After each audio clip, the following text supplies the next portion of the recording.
FtvRadio. FtvRadio. Poppy Cortijo, aka Parody Poppy, aka Poppy's World is the best. If you don't know me, I am your favorite rapper's favorite comedian, and your favorite comedian's favorite rapper. We're so grateful to have you today. This is episode 2 of the Poppy's World Podcast, only at FtvRadio, FtvRadio, in Lyndhurst, New Jersey.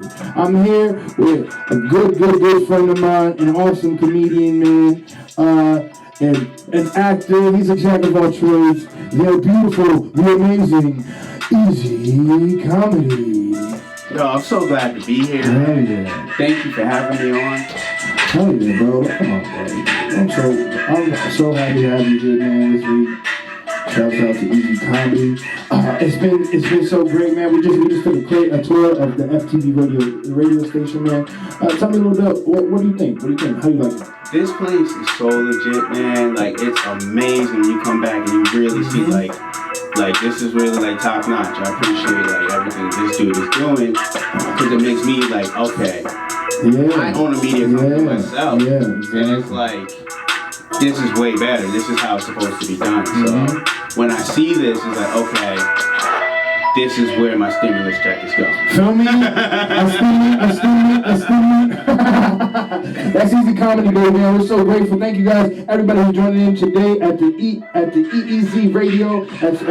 With Easy Comedy at FtvRadio. We got 42 people who are live with us at FtvRadio, man. Let's see if we could join together and make this all one happy family. Let me see.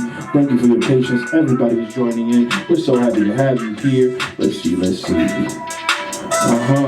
Actually, what I could do is go this way and then go They got the heat on. I know. I told this nigga to turn the heat off, bro. I'm sweating. I'm a good boy. His heat is on 11. I'm waiting for Poppy. Let me see. Like this. Shit is so fire. It's stupid fire in this place, bro. Let me see.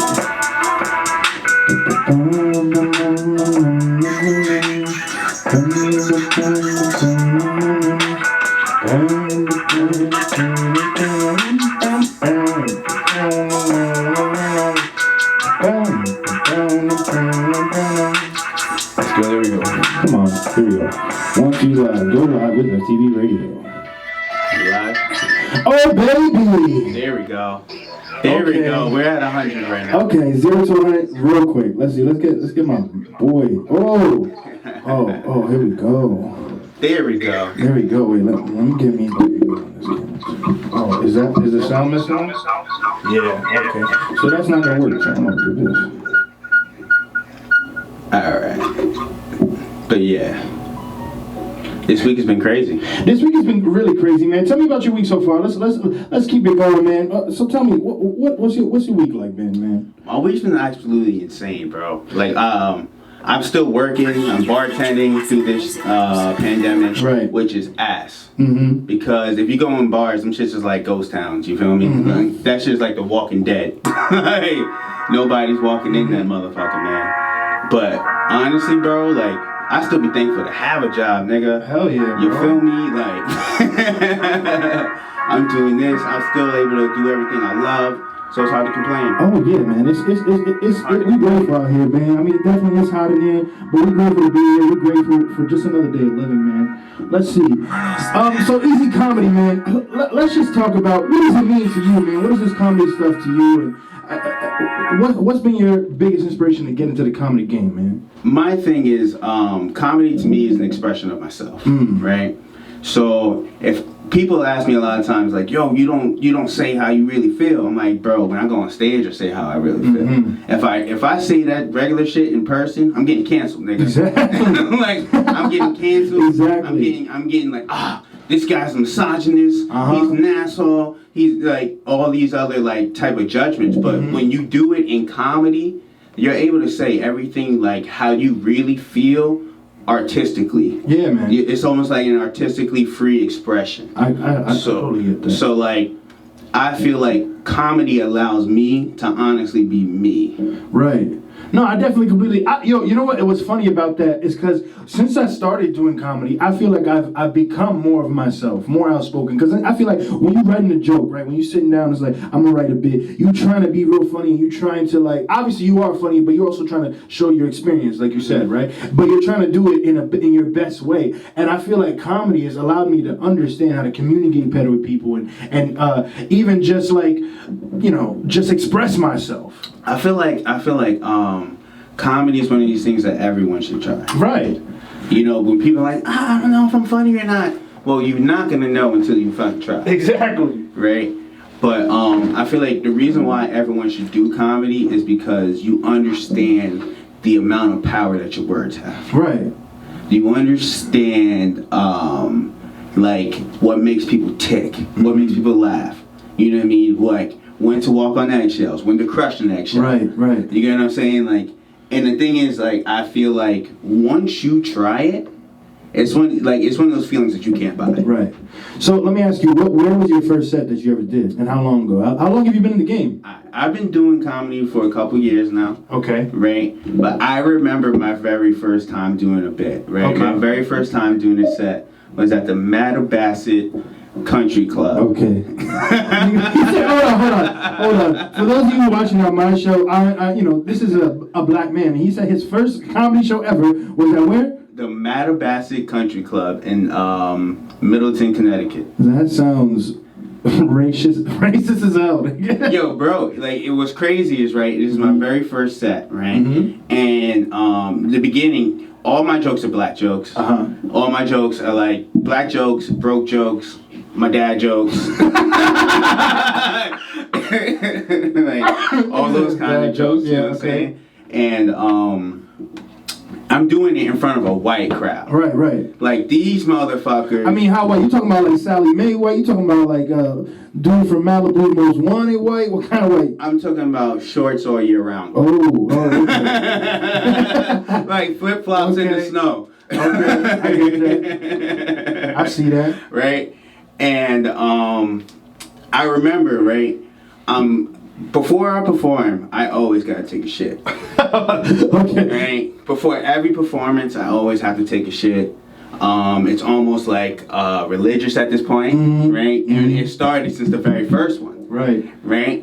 And I remember when I'm taking this shit, I was in the bathroom stall thinking, I could leave right here, no one would know.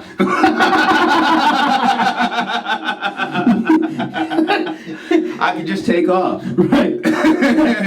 Hop in my car. Hell yeah. And I don't have to deal with this shit. That's funny as hell. Right? But I do it, right? I perform. People liked it. To me, I think it's fucking terrible. Right. Especially now. Right? It's absolutely. Do you remember what you said?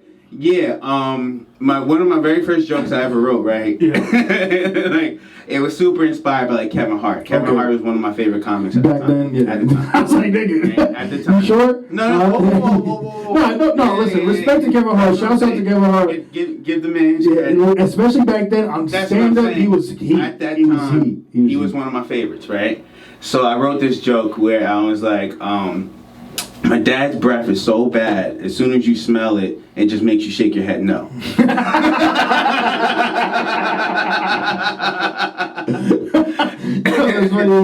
And it's super Kevin Hart, because as soon as he was like, hey, Malcolm, I'm like, oh my God.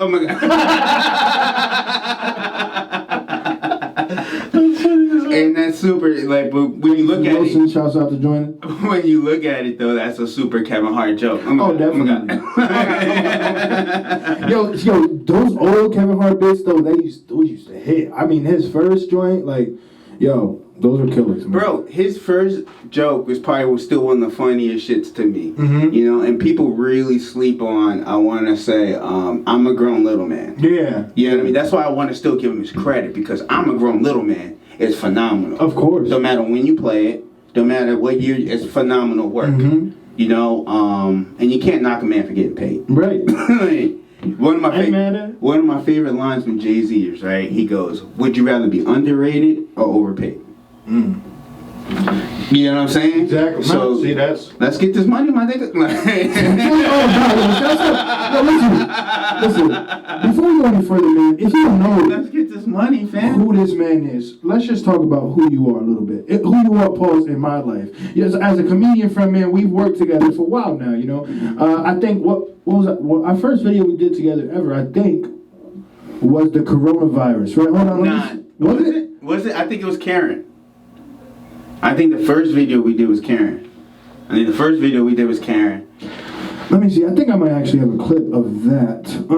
Which one, Karen? The Karen one, yeah. So let me see. Let me get on that. The first one was Karen, and then because coronavirus. Okay. Man, I still feel that video to this day. To this day. To this day, you know. He's like, yo, you gonna get that vaccine? I'm like, nigga, you first. That's what yeah, so this is the Karen one. That was for Halloween, right? That's what I'm saying. This man played a cop. Look at him. Oh, he's about to have, so here's the story. Karen was free and clear. Your husband's friend. The black cop's career. You got your parent teacher conference in the backyard. Yeah. Wait for his moment, Karen. Now you got the law. I've always wanted to play a racist cop. Wait, racist how? Like a racist like Bernie Mac in Don't Be a Menace? Oh, hell yeah. That's why I had so much fun with that Karen role. It's like, cause I've always wanted to play a racist ass cop. Hell yeah. So we talking like racist what's that dude's name? Uncle Ruckus racist. We talking. Yeah, Uncle Ruckus that extreme. That extreme. That's such an interesting thing, right? That type of role that that's in our community, right? That we have the brothers, the regular people and stuff like that, but they really are some Uncle Ruckus ass people out here. Mm-hmm. There are others too. There are others too. They're good cops, but I like to show the extreme, you know what I mean, to what. I mean, you're comedians. To what we deal with on a regular basis. Exactly. You know what I'm saying? Is it heightened? Of course, but if you see the kind of shit, you know what I'm saying? Dude, I just got a PBA card, right? Okay. Who from? From one of my boys, you feel me? Yeah. I can't give his name up because it's over for me in the hood. So this just here on FtvRadio, Malcolm said that he is a snitch. He is an informant. So if any of y'all got to jail off this, man. Yo, you know what's crazy is back in the day, my mom used to say, nobody likes to snitch. Yeah. Right? Uh-huh. But there's 6ix9ine out there. 6ix9ine's killing the game, nigga. Listen, man. Fuck that. I'm not listening. Fuck that. I'm telling on you. I wasn't even ready to get into this topic, man. But let's talk about 6ix9ine. 6ix9ine was a snitch ass nigga, obviously. From a marketing standpoint, though, I think that nigga was personally a genius prior till he did all the shit. You know what I mean? I think he has a business mind because business niggas are snakes. I mean, personally, I don't support snitching and him putting his friends in jail and all that. But what's your take on it? My take is, I personally feel like. Thank you for joining King Action. I feel like this man was a mole the entire time. Oh yeah, I think he was definitely an informant. I feel like this man was a complete mole. Oh yeah. And if you know the history, moles have always been protected. Oh hell yeah. Throughout time. You know what I'm saying? Marlon Manson was a mole. Uh-huh. Whitey Bulger was a mole. Uh-huh. You know what I'm saying? Do you think these people have been moles the entire time. So I think the government takes care of their moles for a time. Right. And then not for a good time, but a long time. For a decent time. Yeah. You get caught. I don't think you can always outrun your demons. I think your demons eventually catch up with them. Not to get off topic, but do you think that Franklin from Snowfall is technically a mole? Yes. He is. Even though he's the biggest boss. Yes. I was talking to my boy about that the other day. I was technically, that man is a snitch. He works for the feds. He is a fed. He works with the feds. But then, not to. This is like a whole nother thing, and this is like a blow. I'm about to blow your mind. But whoa. So, big pause. I'm gonna get the next week. We're gonna have a sound effect. It'll be nah. Poppy went Hollywood real quick.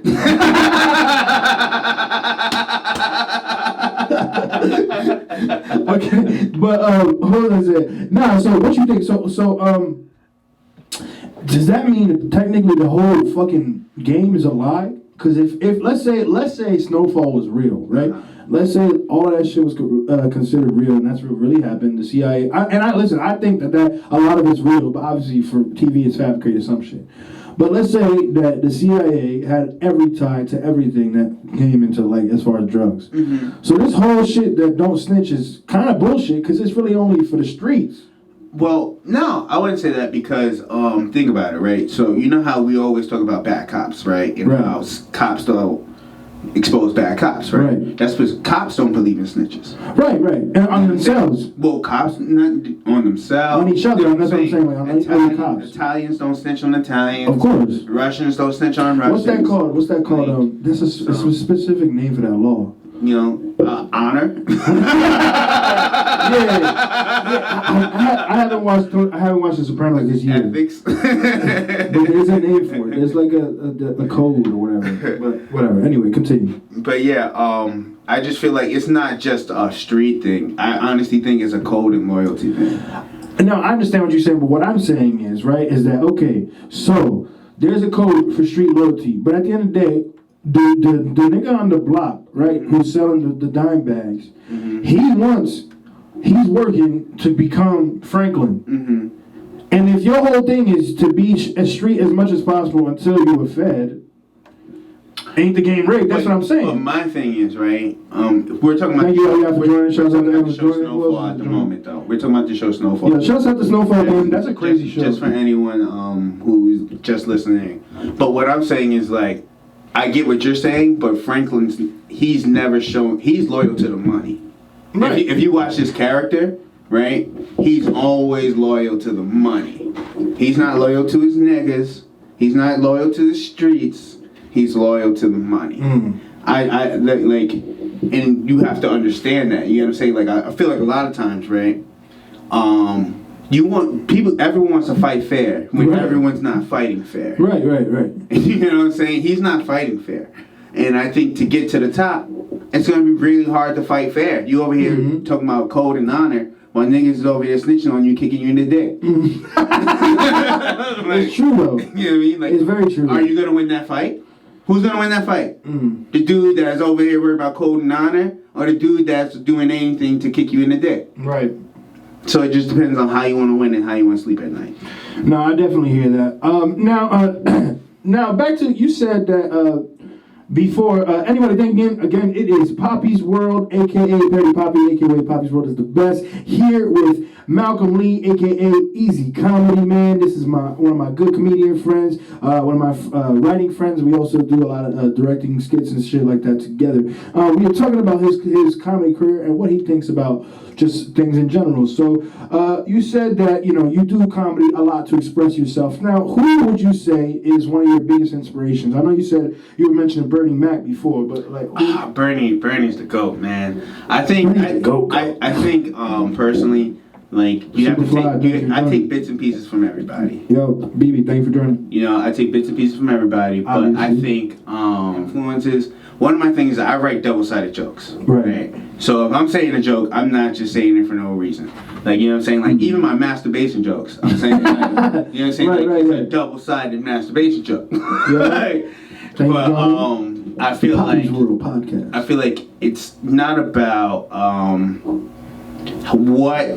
what you're talking about, right? But it's like, what can you learn from it? Right. You know what I'm saying? Like, no, of course. If I'm over here just talking to you and talking about, like, yo, politics is all lies and know your worth, and you gotta let me like, dog, shut the fuck up. Uh-huh. You know what I'm saying? Nobody wants to hear that shit. Nobody wants to just hear it straight up. You know what I'm saying?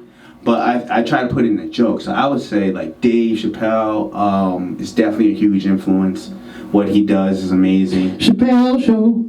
I love old school Eddie, Bernie, Martin. Rest in peace, Bernie Mac. We got George Carlin. George Carlin, man. George Carlin. Talk a little about George Carlin. What you know? I think like if you don't like George Carlin, you should read a book. personally. Right.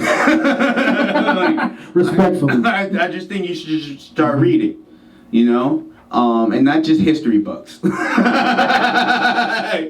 we know what those. Because you know what I mean, we know what those tell you, you know. But I think because George Carlin, he's doing what Dave is doing right now, where Dave isn't just telling you jokes, he's telling you a lot of real shit. Right. You know. And I think Dave, like George Carlin, Dave does that so seamless, because I think a lot of comics be trying to like rant about regular shit and not have any punchlines, and you're like, okay, nigga, like get off the stage. Mm-hmm. But with Dave, and obviously, I mean, he has his tenure and he's Dave Chappelle and all of that. But even if I never heard of Dave Chappelle and I've seen him speaking like at a regular comedy club down the block, I feel like it would be funny. And I feel like it would also the message would resonate. But shouts out to Nat. To me, though, I feel like that's also like you said, his cachet. So like how much money he not money, but like I'm saying like his how much he's done for us is like in the bank. Right. So we're like, okay, we're gonna give you the benefit of the doubt because we know this is where this is going. Mm-hmm. You and I, and we hit like they'd be like, nigga, where's the joke? Right. Like, you know what I'm saying? Especially looking at it like us. You can't be a black man or you can't be a black or a Spanish man or, you know, a black man in America at all and go up there as a comedian and not tell no jokes. Yeah. I think a white person can, though. I think a white person can. I listen. I think that, not that I think that it'll be funny, but what I'm saying is that I think that they can go do that and still get booked for the next show. Yeah, I don't doubt it.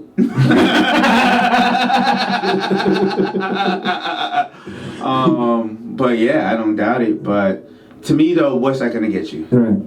It's gonna get you but so far. Like you're gonna enjoy the spoils right now, but eventually you hit a wall. Mm-hmm. You know. So I'm grateful to be able to force to be good, be so good that they can't look away. You get what I'm saying? So. Do you think there's a difference? Between with white comedy and black comedy? Well, it's based in America. You know, but there's so much, I would say, like, we need to build more, I would say, deaf comedy jams. Yeah. You get what I'm saying? Like, that's really what it is. There's not a deaf comedy jam. There's not a comic view. You know what I'm saying? More chocolate sundaes and shit like that. Shouts out to chocolate sundaes. You know, I feel like if there's more of those, you know, we'll be fine. And they're coming. You know, we're waking up. We're gaining wealth. It takes time. I think stuff like that's where we're missing, because before the Mark Currys, the Chris Tuckers, and they had those avenues like the comic views and the comedy jam. Right. You know? I think we need to rebuild that avenue, and we'll be fine. Now that kind of goes into my next question. Let me ask you this: how do you feel about the state of comedy, of stand-up comedy specifically, after the pandemic? I think right now is okay, but what about going forward? Well, I can't personally speak on all the things that's going on. You know, I can just speak on your perspective. Yeah. So it's slowed up a little bit. Bianca Brewster, thanks for joining. But everything's clearing up, I would say. You know, and I think with everything going on and all the pain and all the anguish and everything we have to deal with on a regular basis, we need comedy. Right. You know what I mean? Like, we need it more than ever. I think so. You get what I'm saying? It's almost like Captain America or Captain Planet at this point. Facts. You know what I'm saying? Like, shit, I'm stressed, nigga. Yeah, exactly. You know? My son Donnie don't have his Twitter no more, too, so people need something to look at. Yo, honestly, bro, I know I'm going to get some flack for this, but Donnie's Twitter's hilarious. Donnie's Twitter was hilarious. Rest in peace to the funniest account on Twitter. If you could look past all the racist shit and just understand it for pure comedy, you know what I'm saying? That shit is hilarious, bro.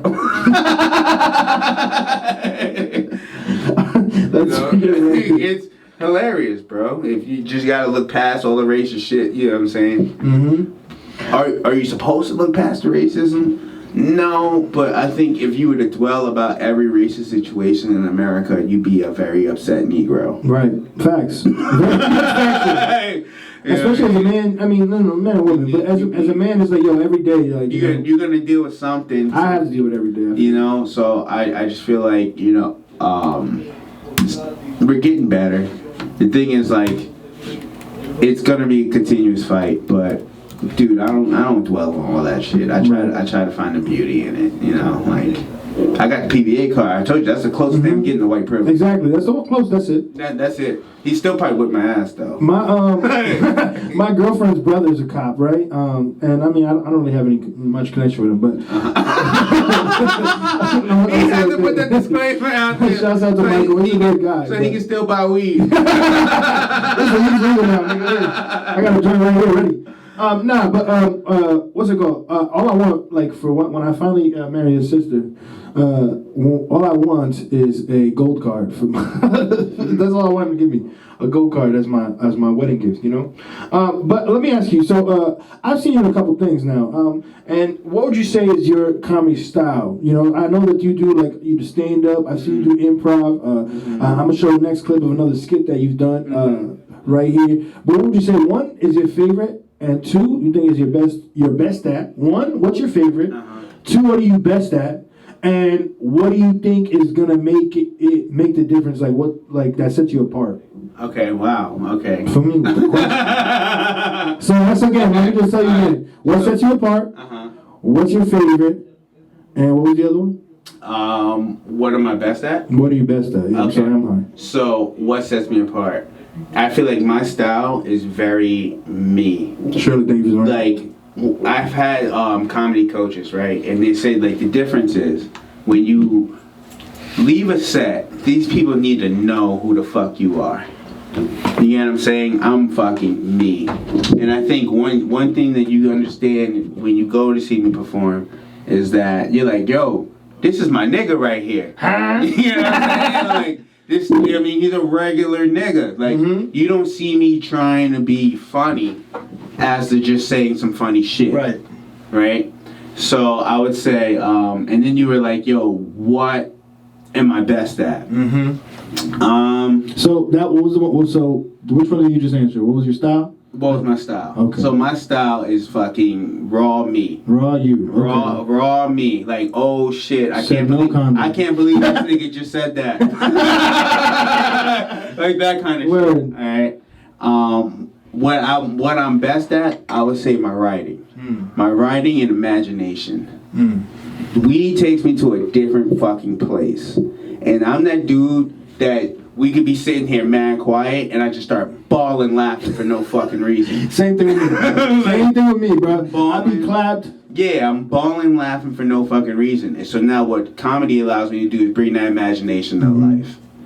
And what am I best at is I would definitely say stand-up comedy, but improv is one of those things where I feel like I'm going to continue growing, and it's an avenue where you have to explore it. Right. It's like there's nothing like in improv. Yeah, man, I love improv, and I never even done improv as like the regular improv shit, but that's all I do. I have like character after character after character, and I love that shit. Like just off the fly, that freestyle shit. It's like when I was like growing up, I thought I was gonna be a rapper. And I mean, I rap, but you know, whatever. But I thought I was gonna be this big rapper and shit like that. You still are. Yeah, I mean, I am a rapper. I mean, I'm a comedian rapper. You still so are. yeah, so I always wanted to be a rapper. So I love the freestyle shit. You know what I mean? Coming off the dome, the little all of that shit. You got something for the people right now, son? No.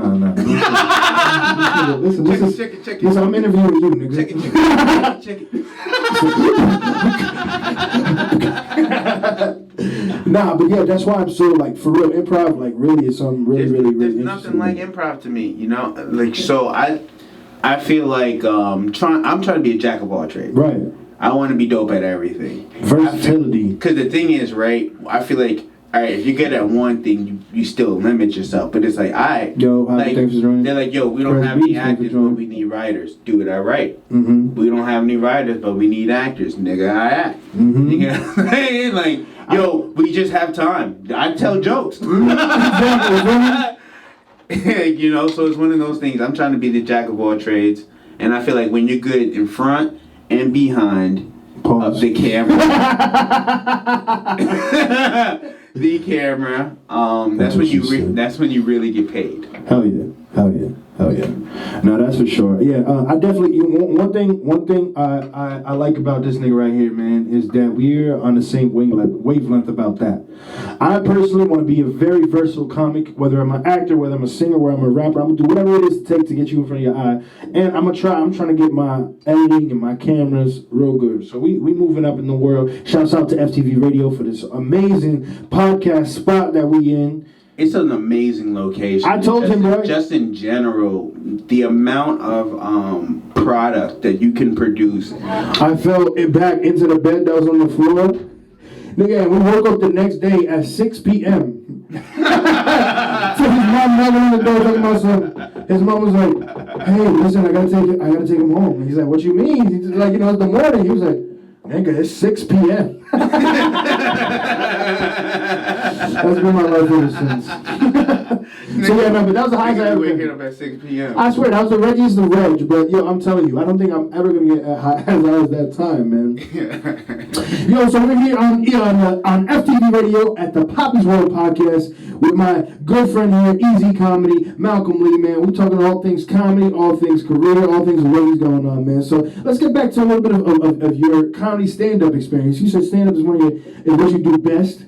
And as somebody who saw you, I definitely say that's true. You're a great stand-up comedian. What would you say has been your best set and then your worst set? And you got to give me the joke that was trash, and you got to say the whole thing is trash. Ooh. You know what the thing is, right? I feel like before, right, comics always talk about bombing, right? And I was like, nigga, me? Ha! I feel like that too. Tell me why I feel like that too. Until I fucking bombed. Nigga, me? Ha! Like, you know what I'm saying? Thanks for joining. But you never forget that bomb, right? ever. And you never forget the jokes either.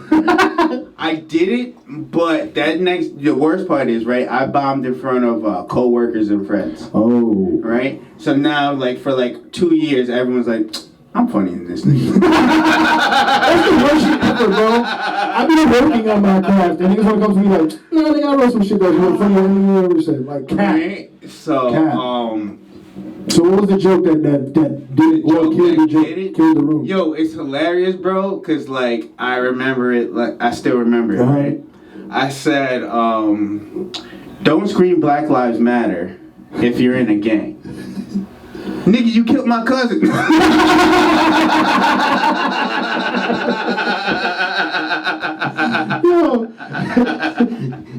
Yo, my worst set, bro. Probably my worst set ever is I was in Florida, and I said it wasn't even that I said jokes that were not hitting, because I was saying jokes that hit out here all the time. But one thing you gotta learn as a comedian is to know your demographic. I think that's in anything in life, but know who you're talking to. And I'm in bumfuck nowhere, in the middle of Tampa, and I said nigga too many times, and some white people left. So yeah, so that was definitely my worst set. So let's go. What about your best set? My best one, honestly, it's kind of hard to. Or your favorite set, like your favorite set. The thing is, right? Comedy to me, stand up, right? When I'm going up there, you feel the nerves, you feel everything, right? I throw up before every set. You feel it, right? You feel it. It's almost like Eminem in 8 Mile, right? Yeah. But once you get out there, it's like, I swear, it's like the happiest. You get what I'm saying? The happiest fucking feeling. Especially right after you get that first one. I would say my happiest set had to be my show. The one that I threw put on, to right? where I did improv and stand-up comedy together. Yeah. I had amazing improv artists. I was supposed to do it with this girl who dropped out the same day of the show. Was it a blessing that she dropped out, you think? It was. Hindsight? 100%. You were tight, right? Tight is an understatement, son. Tight is an understatement, bro. Like, I wanted to hit her with, like, all the mean text messages and all. But what is that gonna do? That's not gonna change shit, right? But I would say the happiest I've been performing would be my show, because I knew that I had as much time as I wanted. Yeah.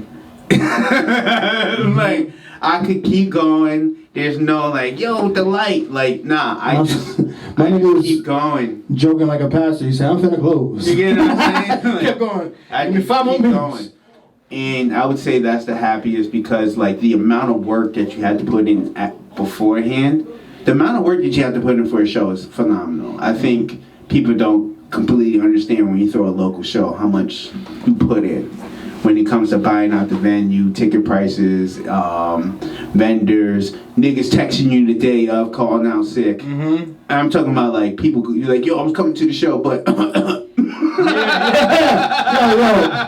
put that. I was supposed to do a show last night, but I was not up for it. But I had somebody with that last night. Like, bro,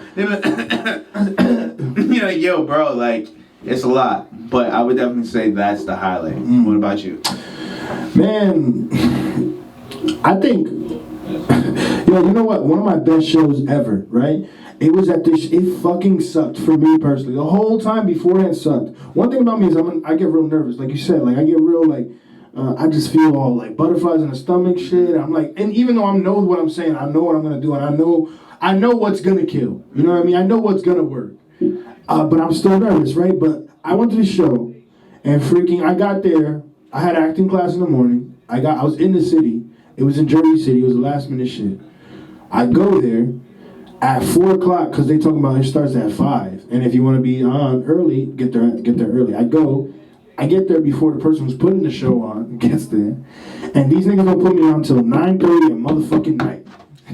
That's the struggle of being an opening comic. That shit almost made me quit comedy, bro, because it's like, yo, ridiculous. But then I went up there and I was the funniest motherfucker that went on in the whole 4 hours that I was there. Standing ovation from everybody. I sang the Karen song and boom, that was it. You know, and I left in a huff, like right after. A 4-hour comedy. Nigga, that shit was it was an outside bullshit, yo. But honestly, damn, but yeah, bro. That shit I can't stand promoters, bro. I hate that So shit. my thing is like, whenever I throw a show, right, I always think about what do I hate that promoters do? Because it's not gonna happen in my fucking show. You get what I'm saying? So what do I hate? Start time 7 o'clock.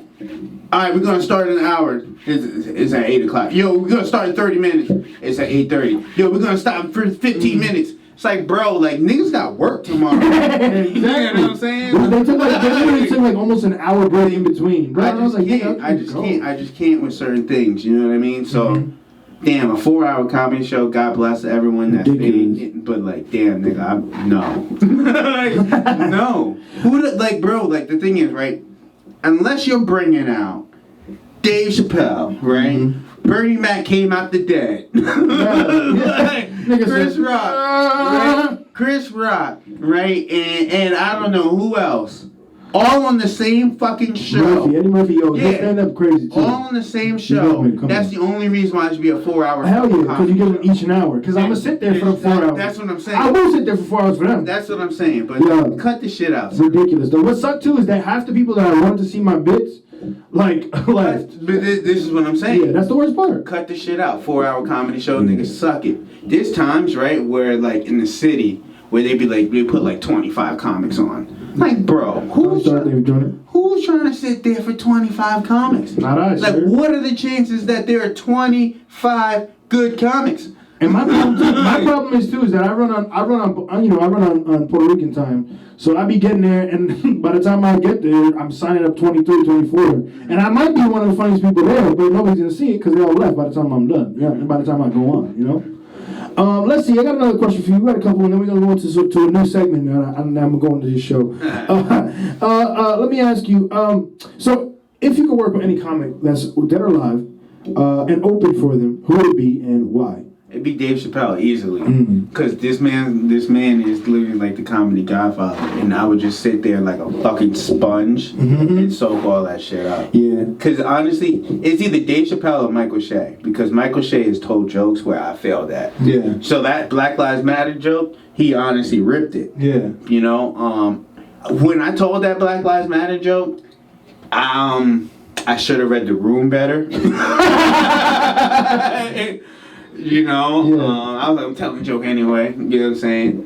But yeah, it was more of that type of thing. You know, because my thing is like I'm gonna go hard and fucking hit the wall, or I'm gonna break through that shit. You know, and I feel like the material that we write, it's not about like, it's about what we're saying. Right. You get what I'm saying? Like we can say anything. You can go out there and do a whole bunch of shit. But if you're out there saying some crazy shit, that's what's gonna make you stand out, and that's what Dave does. So I would definitely say if I can open for any comic and just sit there and have dinner with any comic, it'll be Dave or Kevin. Because Kevin is... I think right now, Kevin, as much as I would love to work with Dave because of how great he is, I think Kevin is the one that's going to help put you on and move you further. As far as, not that Dave wouldn't. I'm not saying that Dave wouldn't. No, I'm saying Kev would. But Kev would also be like, yo, that 15%? Listen, at this point, I'm just trying to get on, so I don't really mind that. Yo, thank you for... like... Thank you for joining in. You know what I'm saying? I hear that, though. But yeah, I think that, but Kev definitely has the platform already that he's making movie after movie after movie after movie. Platform. You know what I mean? And that's, for me, that's one of my biggest endeavors that I want to go to.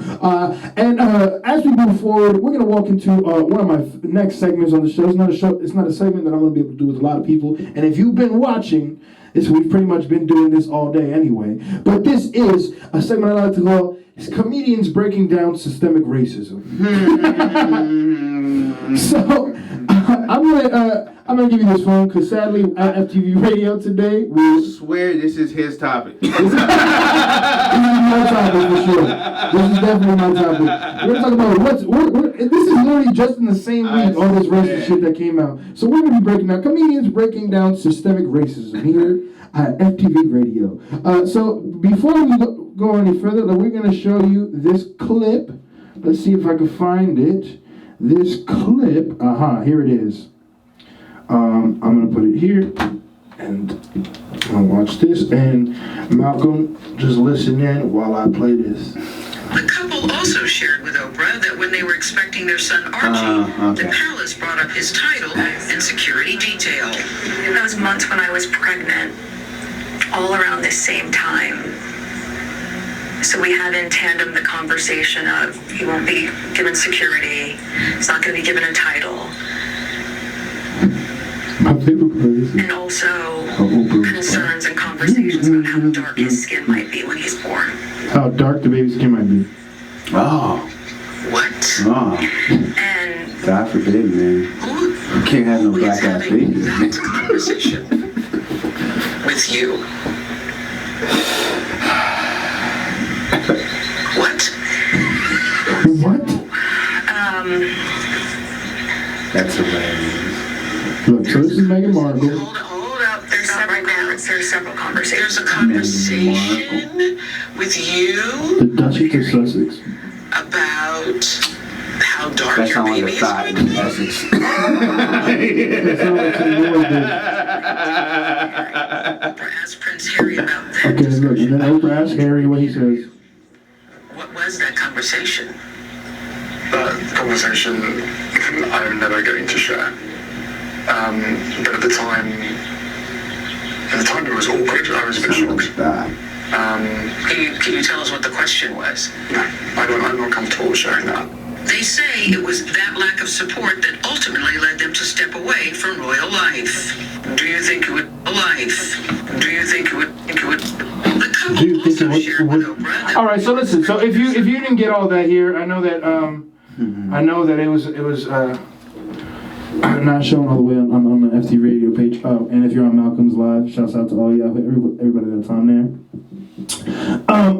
So if you didn't see that video, just to break it down real quick. Basically, Meghan Markle, who is the Duchess of Sussex, who is she is a half mixed race, half black, half white, woman from America, and she married the Prince Harry, who is the Prince of England, one of the princes of England. It was not that he ever became king, because there's too many people in front of him. A lot of people would have had to die. But anyway, regardless. So she marries this guy, this American mixed race woman, marries this prince, right? And she now becomes monarchy. She became a duchess. She became a princess, and all this stuff. And then they get married. They have kids. And what the biggest concern is that their kid, and if you see her kid, like you saw in that video, that boy is white as hell. Like, he's like lighter than Drake's son's light. Like, that's how white that boy is. But they were concerned about the color of his skin. So, what are your thoughts on that? To me, honestly, what the fuck? Right? What? Yo, what color were they expecting that baby to be? Like he was going about chartreuse? Yeah, like when he married the Duchess of Sussex, Meghan Markle, you should have already been like, okay, there's gonna be a mixed baby, and you know what I'm saying? Like, but now they're like, hold on, what color do you think that baby's gonna be? Like, bro, like, that's crazy to me. That's absolutely insane, you know. But are you surprised? No, not at all. You know, the thing about this though is that it went. If you're not on Twitter or anything like that, but Black Twitter went crazy over all this. Yo, shouts out to El Jungle who just came in. Noe, thank you for joining. But what's been crazy about this? So Black Twitter went crazy over all of this. And to break it down specifically, yo, shouts out to CM Angel. To break it down specifically, they said it wasn't, the Queen, and they said it wasn't the his brother who said this. Now hold on, time out. That's what they said. All right, that's what they said. Okay, but let's be real. Nothing goes down in that royal house without the Queen's. Oh, for sure. I'm sure she was there. The Queen's okay. I'm sure she was there. You can't go to Meghan Markle and be like, yo. What color do you think the baby's gonna be? I'm worried, but the Queen's okay with it. Right. But the Queen's okay. Oh yeah, no, I'm definitely. Listen. I'm 100% sure that this a 98-year-old female is definitely a racist. And she's a queen. Come on. I definitely think that she's racist. But what they said it was the higher. It was somebody in high royalty. So it had to be either Prince Charles or what was his name? Prince Charles or Prince Edward. Or but my thing is, and look at what the niggas that they're talking about look like. Hold on. I need you to show FtvRadio. Look at what this man, this Prince Andrew and Prince Charles, and look what this freaking man looks like that could have potentially said this shit. This nigga looks. Huh? Show FtvRadio right now. Show right here. Show right here. Bro, like you're not serious. Hell no. Like what? This is the person. This is either him or him that said that. Like what? This nigga look like Monty Burns from Simpsons, bro. So first off, look at this man's underbag. Go to the first one. But time out. Here's my thing, right? Queen Elizabeth. Right. Queen Elizabeth. You don't know what she looks like. Not just Queen Elizabeth II. This is Queen Elizabeth. Right. Not just Queen. So Queen Elizabeth II and Queen Elizabeth I, right? Right. Are historically some of the ugliest women that's ever walked in. As hell, bro. But like in history, it's known Queen Elizabeth, Teddy Roosevelt's wife, and Queen Elizabeth II. Queen Elizabeth, look at her. Queen Elizabeth is built like. There's some of the ugliest motherfuckers that's ever walked this earth. Queen Elizabeth built like an auntie in church. Maybe, just maybe, your problem is you don't have enough melanin. Right. Look at this man's skin. Hold on. Look at this first guy. Show your people there. Show your people over there. Look at what this first guy looks like. This man's underbags. If you haven't seen his bags, this man's underbags look like a fat white lady's inner thigh. Hey, I just think this nigga look like he has cheese in the middle of his teeth. He got yellow ass teeth. If they all they need is some damn melanin in their skin, and maybe they wouldn't look like that. This is what they look like. Oh, the royal family has been stealing shit from Africa for fucking, I can't even say years. It's more like centuries. You get what I'm saying? Like gold. Bro, since look, I'm a Christian, but since the Big Bang, that nigga's been stealing, bro. Shit from Africa. I mean, look at the brother, bro. This is Prince. I think the second. If whoever dies, this is what he looked like before. This man. Look at what this man looked like before. So Prince Harry, is it Prince Harry that left with Meghan Markle? Prince Harry now, this is so crazy because and no disrespect, to Meghan Markle, but she's that fire that you're gonna leave your whole princely duties? Well, hold on, now time out. Like, I think what people also forget, right, is that Queen Elizabeth murked his mom. True. So, and he knows that Queen Elizabeth murked his mom. Oh, for sure. Sure. So don't, you know what I'm saying? So like, it's more like, I think he was ready to do it. You get what I'm saying? I think, besides, regardless of Meghan. Like, it wasn't just the pussy at this point. Yeah. I was going to say that, but I didn't want to disrespect. It wasn't just... I'm going to let you say that. Queen Elizabeth murked his mom, and he knows this. If I know this, he knows this. Breaking news, just so you know, Malcolm has confirmed that the Queen Elizabeth was the person who killed Princess Diana. Oh yeah, I didn't link Princess Diana. I know people like murder's mom. Stupid American. Yeah, like, so to me, I feel like that was already, the whole thing to me is screaming, fuck you. He married a black woman. Mm-hmm. He knows they're not fucking with that in the royal house. Right. He was raised that, you know what I mean, in this royal house. And what's crazy is there's such a history of incest. But incest, right? And also Princess Diana, they also say she got murdered because she was fucking with some Arabian dude, I want to say it. Oh yeah. Yes. Oh. Yes. I didn't know about that. Yeah. I mean, but look at her husband. I would have murdered. I would have cheated on that nigga too. And even I don't know which one it is. It's either him or the other one. They have also there's been studies with them. Which one it is? But They did shit with little boys. They have. I read about that too. I think is it either this one or the other one. Listen, Kevin Spacey's sitting on the British royal throne. I don't know if you've seen that picture. But how the fuck you, like, bro, House of Cards? Like, the nigga from House of Cards? So you telling me all I gotta do is be really good at acting and I can sit on the royal throne? On the royal throne, bro. Kevin Spacey's a weirdo too. He did some nasty shit like that. He did, man, but House of Cards is amazing. House of Cards is pretty good. He's a great actor. What was that other movie? Was it? I just won't leave any of my friends around. Word, that nigga, he be raping. he be raping. He be raping. This just in on FtvRadio. Kevin Spacey be raping. And listen, but like I was saying, there's also a huge study of incest in the monarchy because they want to keep their bloodline pure, is what they say. So they make babies with their first cousins and all that shit. Honestly, you know what's crazy though? Some of them would help. I think personally, like, you have to understand, right? These people are rich as fuck, right?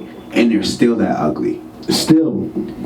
Like, I don't know shit, bro. Look at I hate, and I'm not gonna say I hate judging people because I do.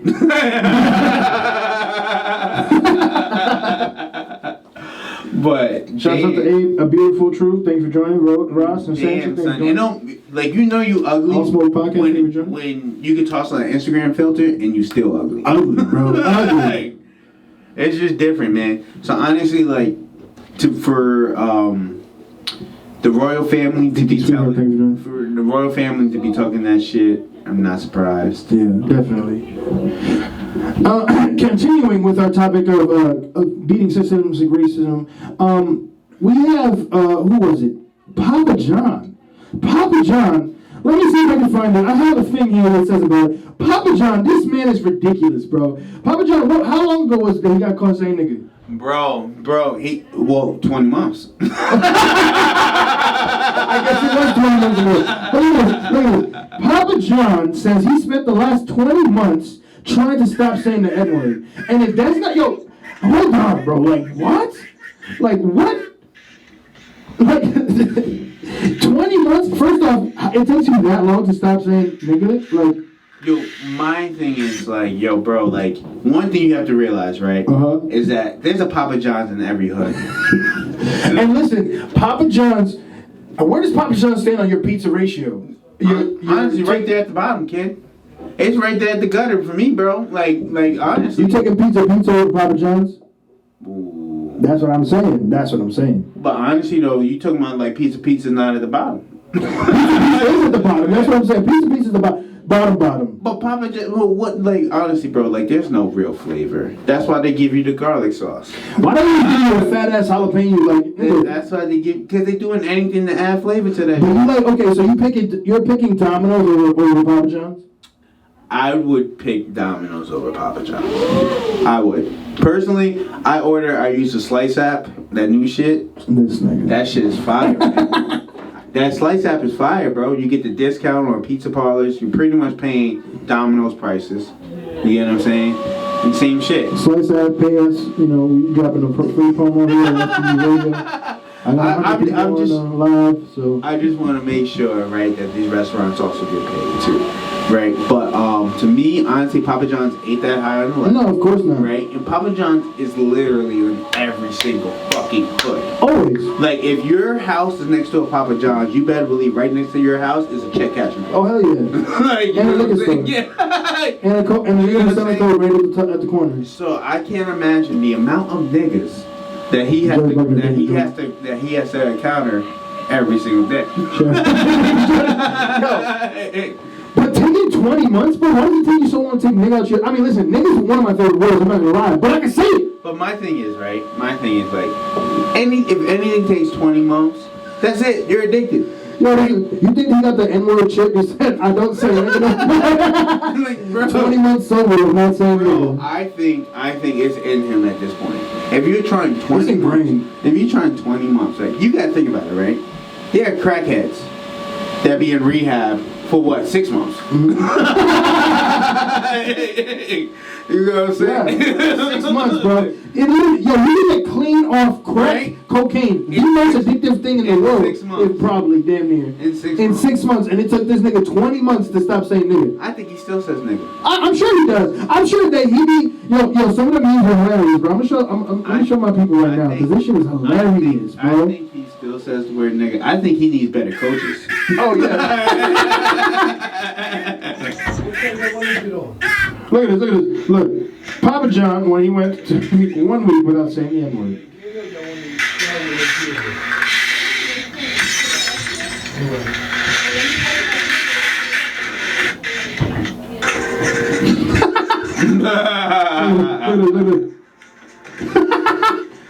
Papa John struggling not to say the N-word, going through withdrawals like. He said, if you don't know, now you know. That's when you enter a Papa John's? Yes. Online radio, the new online radio that makes you happy.